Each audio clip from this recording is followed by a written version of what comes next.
ओम सजात्म स्वरूप परम गुरु शुद्ध चैतन्य स्वामी ने नमः।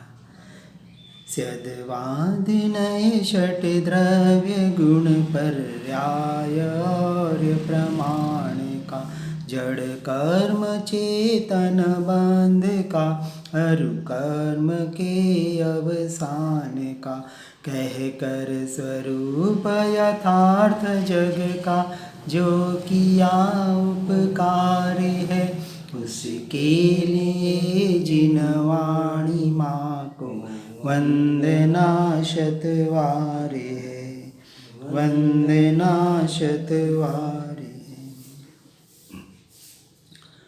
श्री प्रवचन सार जी गाथा 64 में हमने देखा कि परोक्ष ज्ञानियों के स्वभाव से ही दुख है, क्योंकि उनके विषयों में रति वर्तती है, राग और द्वेष वर्त रहा है। कभी कभी तो वे असह्य तृष्णा की दाह से यानी तीव्र इच्छा रूपी दुख के कारण मरने तक की परवाह न करके क्षणिक इंद्रिय विषयों में कूद पड़ते हैं। यदि उन्हें स्वभाव से ही दुख न हो तो विषयों में रति ही नहीं होनी चाहिए, और जिसके शरीर का दाह दुख नष्ट हो गया हो वह बाह्य शीत उपचार में रति क्यों करेगा। इससे सिद्ध हुआ कि परोक्ष ज्ञानियों के दुख स्वाभाविक ही होता है। सम्यक दर्शन चौथे गुणस्थानक में स्वरूपाचरण चारित्र में भी जब जीव आता है तो अभी चारित्र मोह नहीं गया है। शरीर की अनुकूलता प्रतिकूलता के अनुसार उपचार भी कराता है, तो वहाँ राग द्वेष होते ही हैं, तीव्र भी हो सकते, तीव्रतम हो सकते हैं, परंतु उन राग द्वेष में इन पर के परिणमन में वहाँ अब एकत्वपना नहीं है सम्यक दृष्टि की। और जिनके सम्यक दर्शन नहीं हुआ है ऐसे जो जीव कि जो सतगुरु सतदेव सतशास्त्र के द्वारा सतधर्म को यानी आत्मा की बातें सुन रहे हैं, पढ़ रहे हैं, समझने का प्रयास कर रहे हैं, ऐसे मिथ्या दृष्टि ये जीव मिथ्यात्व गुणस्थानक वाले और इसके अन्य जो जीव है वो अभी मिथ्यात्व गुणस्थानक में भी नहीं है, सिर्फ मिथ्यात्वी है। ऐसे परोक्ष ज्ञानियों के दुख स्वाभाविक ही बताया है, क्योंकि वास्तविक संपूर्णतः दुख से मुक्त तो केवल ज्ञानी ही होते हैं और वहाँ तक हमें पहुँचना है। अब मुक्त आत्मा के सुख की प्रसिद्धि के लिए शरीर सुख का साधन होने की बात का खंडन करते हैं कि सुख पाने के लिए या यूं कहें अनंत सुख स्वरूपी आनंद स्वरूपी सच्चित आनंद में स्थिर होने के लिए यानी अपनी आत्मा में स्थिर होने के लिए शरीर सुख का साधन होने की बात का खंडन करते हैं। सिद्ध भगवान के शरीर के बिना भी सुख होता है, तो यह बात स्पष्ट समझाने के लिए संसार अवस्था में भी शरीर सुख का इंद्रिय सुख का साधन नहीं है ऐसा निश्चित कराने के लिए यहाँ आचार्य भगवान कुंद कुंद देव गाथा 65 में कह रहे हैं कि स्पर्शन आदि की इंद्रियाँ जिनका आश्रय लेती है ऐसे इष्ट विषयों को पाकर अपने शुद्ध स्वभाव से परिणमन करता हुआ आत्मा स्वयं ही सुख रूप यानी इंद्रिय सुख रूप होता है, देह सुख रूप नहीं होता। अब आत्मा का परिणाम बता रहे हैं कि अज्ञान दशा में क्या होता है और ज्ञान दशा में क्या होता है, ज्ञानी और अज्ञानी की स्थिति। क्योंकि ज्ञानी और अज्ञानी आत्मा के ही दो दशाएं हैं। जीव की दशा है, ये कोई जड़ का परिणमन नहीं है। तो उसकी टीका में अमृतचंद्राचार्य देव कहते हैं कि वास्तव में इस आत्मा के लिए सशरीर अवस्था में भी अभी हम शरीर अवस्था में हैं और सुख का उपाय कहाँ ढूंढ रहे हैं, बाहर और बाहर। कि शरीर स्वस्थ होगा तो सुख मिलेगा, पैसा होगा तो शरीर स्वस्थ रहेगा, और मैं कुछ उसका जुगाड़ जुटाकर इस देह को सुखी या अपने को सुखी बना पाऊँगा, स्त्री पुत्र परिवार आदि होंगे, मेरी सेवा करेंगे तो मैं सुखी होऊंगा, इत्यादि जो सुख जीव ने बाहर अच्छा बड़े गाड़ी घोड़ा बंगला होगा, सब होगा तो मैं सुखी होऊंगा, और इस सुख के पीछे पूरा जीवन जीव व्यतीत कर रहा है। हम सामने देख रहे हैं, हम भी स्वयं का चिंतन करें कि जो दौड़ रहे हैं भाग रहे हैं, भले भागे, हम कहाँ खड़े हैं, कौन, मैं कहाँ खड़ा हूँ। अब हम भी नहीं आना चाहिए, मैं कहाँ खड़ा हूँ, क्या मैं अपने आत्मा के सुख को प्राप्त करने के लिए बाहर की अपेक्षा इच्छाओं पे कितना निर्भर हूँ। और बाहर हम देख ही रहे हैं, परंतु शरीर अवस्था में भी शरीर या अन्य द्रव्य सुख का साधन हो ऐसा हमें दिखाई नहीं देता। कौन कह रहे हैं? भावलिंगी संत कह रहे हैं, ज्ञानी पुरुषों की बातें हैं। क्योंकि तब भी मानो उन्माद जनक मदिरा का पान किया हो, किसका? शराब का जिसने सेवन किया हो, और ऐसे प्रबल मोह के वश वर्तने वाली यह विषय हमें इष्ट है। कौन से विषय? बाहर 5 इंद्रियों के जो 23 विषय बताए जा रहे हैं, ये इष्ट है और इनसे हमें सुख मिलेगा। कुछ अच्छा सुनने को मिलेगा, कुछ अच्छा देखने को मिलेगा, कुछ अच्छा सुनने को मिलेगा, कुछ अच्छा चखने को या बोलने को मिलेगा, कुछ अच्छा स्पर्श का अनुभव होगा, या मन में कुछ अच्छे विचार आएंगे तो हमें सुख का अनुभव होगा। ऐसी जो मान्यता अनादि की जीव की पड़ी हुई है, पड़ी है अज्ञान दशा में, मोह दशा में, और यह विषय हमें इष्ट है। इस प्रकार विषयों की ओर दौड़ती हुई इंद्रियों के द्वारा असमीचीन यानी अयोग्य परिणति का अनुभव करने से जिसकी शक्ति की उत्कृष्टता, अब शक्ति किसकी शक्ति है?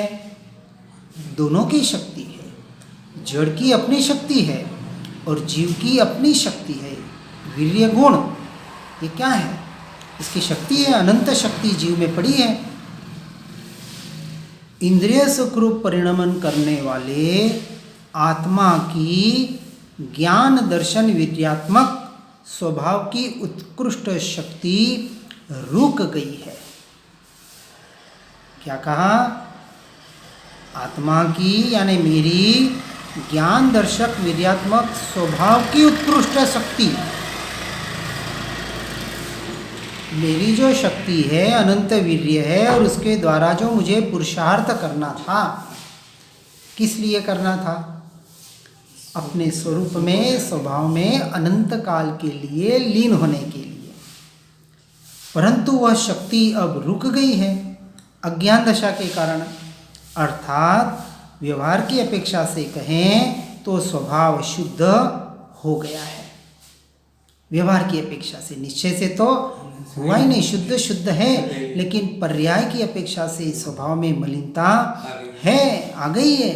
ये भी क्योंकि जीव का ही परिणमन है, क्योंकि उपयोग बाहर जा रहा है, और ऐसी शक्ति की उत्कृष्टता परम शुद्धता रुक गई है। ऐसे भी अपने ज्ञान दर्शन विद्यात्मक स्वभाव में, जो कि सुख के निश्चय कारण रूप है, परिणमन करता हुआ यह आत्मा स्वयं सुखत्व को प्राप्त करता है, सुखरूप होता है। अब उसको स्वयं को सुखरूप होने के लिए किसी द्रव्य की, पर भावों की, पर की कहीं की भी जरूरत नहीं है, परंतु इस मार्ग को यथार्थ रूप से सही तरीके से समझना बहुत जरूरी है। मुश्किल है लेकिन नामुमकिन नहीं है। कोई कहे कि इस दुनिया में कोई भी चीज नामुमकिन नहीं है, बात सत्य है कि असत्य है? सत्य है कि असत्य है? सत्य, असत्य है। असत्य है, झूठ है। अच्छा, कोई भी चीज नामुमकिन कैसे नहीं? क्या ये मुमकिन है कि जड़ जीव रूप हो जाए और जीव जड़ रूप हो जाए? वो दृष्टि से तो नहीं, बाकी तो कैसे दृष्टि, तो हमें तो निश्चय दृष्टि देखनी है ना। तो कोई कहे कि संसार में कोई भी चीज नामुमकिन नहीं है, ये बात अर्ध सत्य है। कथनचित अपेक्षा से सत्य है और कथनचित अपेक्षा से झूठ है। यही तो साधवाद शैली है। और जो इसको सही तरीके से समझ जाता है,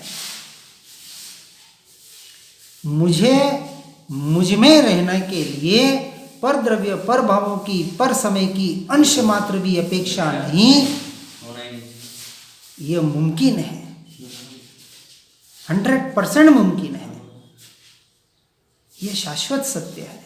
परंतु जड़ का कार्य जीव करे और जीव का कार्य जड़ करे, ऐसे तीनों लोक में, तीनों काल में असंभव है, कभी भी मुमकिन नहीं। अरे अंश मात्र भी संभव नहीं है, अंश मात्र भी।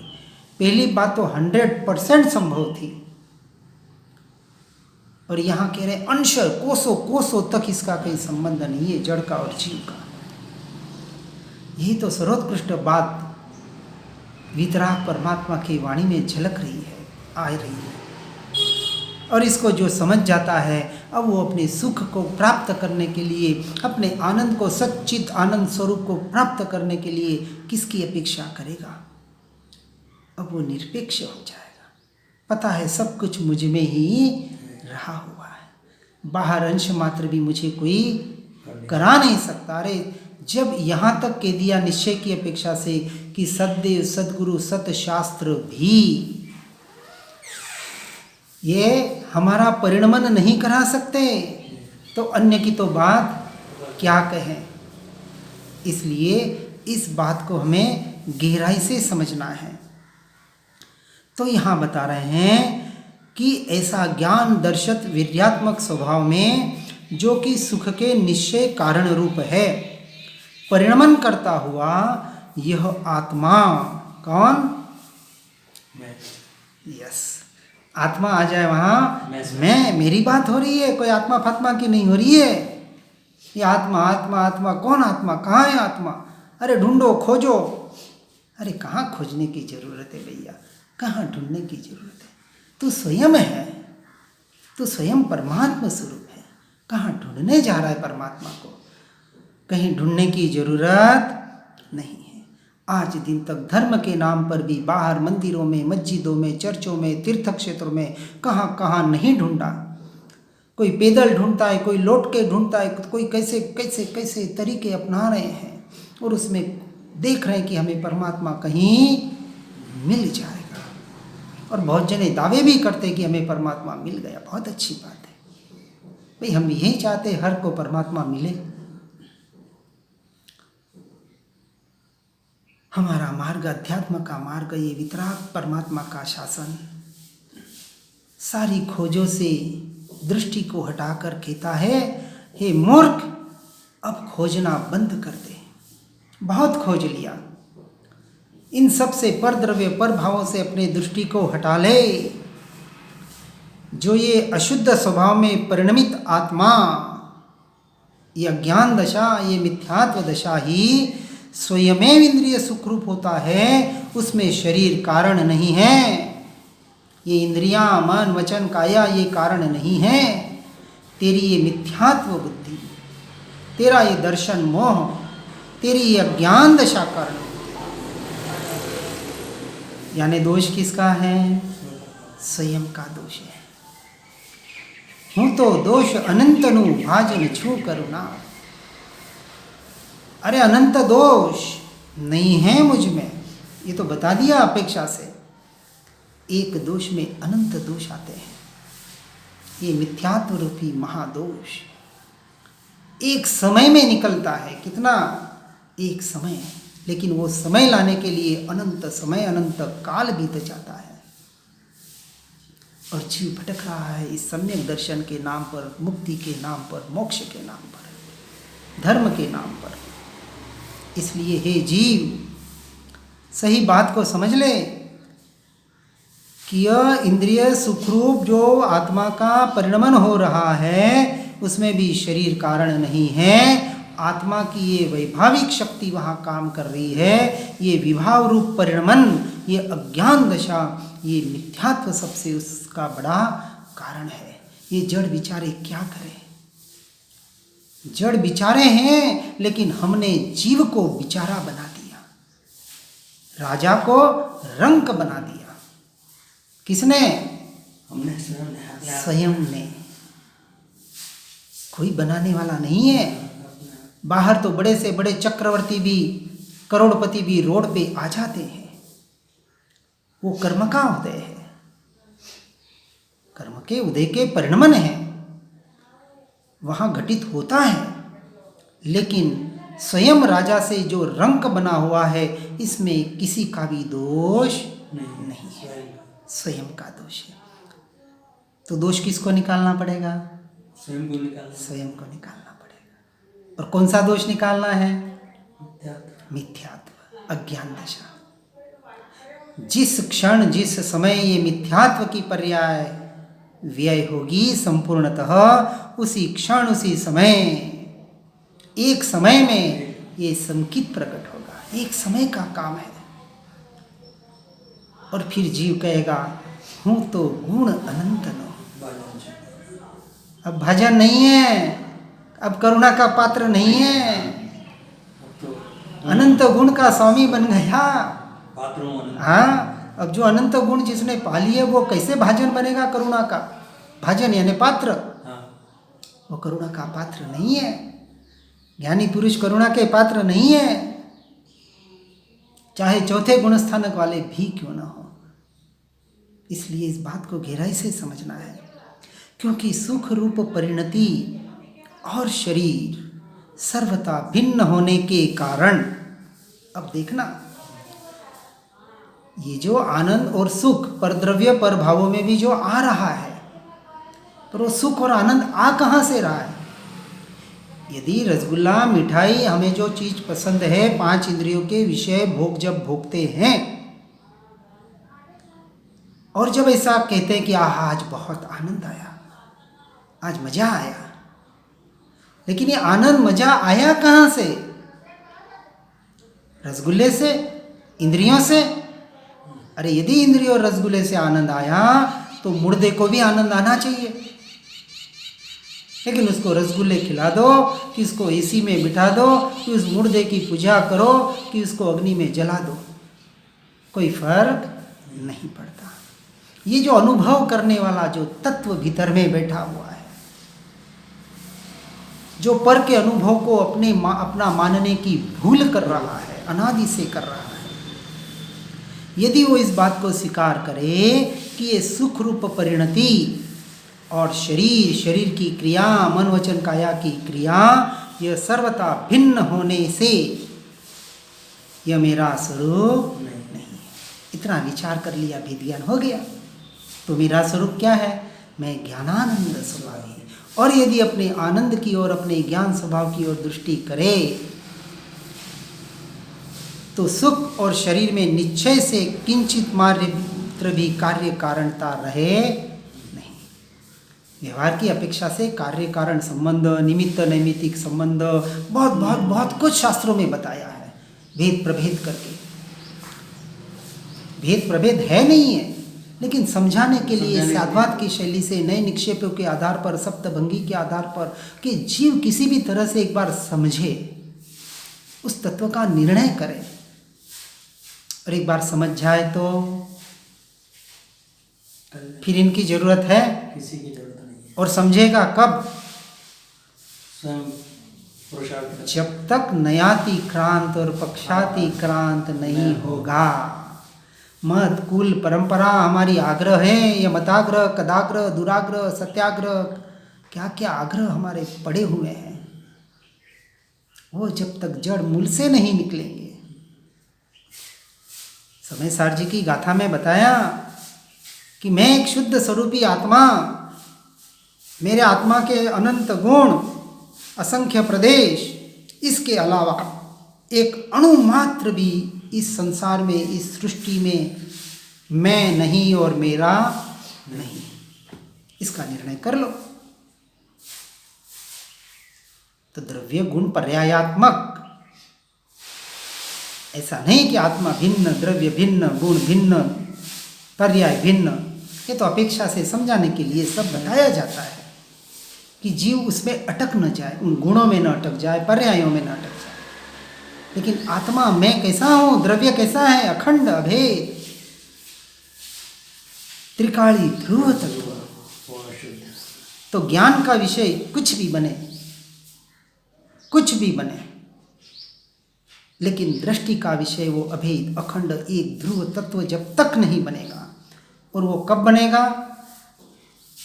जब नयातिक्रांत और पक्षातिक्रांत जीव होगा, उसके बगैर नहीं। अनादि काल से इसी में अटका हुआ है, तो ये अटकने जब तक नहीं निकालेगा तब तक भटकता रहेगा। और भटकना छूटना है तो इस बात का सहर्ष स्वीकार करना पड़ेगा कि मैं ज्ञान स्वभावी भगवान आत्मा अनादि अनंत त्रिकाली ध्रुव तत्व, ये जो जानने में आ रहा है वो जानने वाला वही मैं हूँ। जानने वाला ही जानने में आ रहा है, पर जना रहा है। पर को मैं जानता नहीं, जान सकता नहीं, जनाता है, स्वपर प्रकाशक है, लेकिन जानता किसको है? अभी भी मैं स्वयं से स्वयं को ही जान रहा हूँ। इस लक्ष्य से, इस अभ्यास से, भेद विज्ञान के द्वारा जो अपना पुरुषार्थ करेगा वो जीव सम्यक दर्शन से लेके मोक्ष की अपनी यात्रा पर्याय में जरूर करेगा। हर जीव इस मार्ग पर आगे बढ़ने का प्रयास और पुरुषार्थ करे। इसी भावना के साथ ओम नमः सिद्धम। आत्मा ही है देव निरंजन, आत्मा ही सद्गुरु भाई। आत्मशास्त्र है धर्म आत्मा ही, तीर्थ आत्मा ही सुखदाई। आत्म मन नहीं है रत्नत्रय, पुरित अवगाहन सुखधाम। ऐसे देव शास्त्र सद्गुरु को, धर्म तीर्थ को सतत प्रणाम। धर्म तीर्थ को सतत प्रणाम।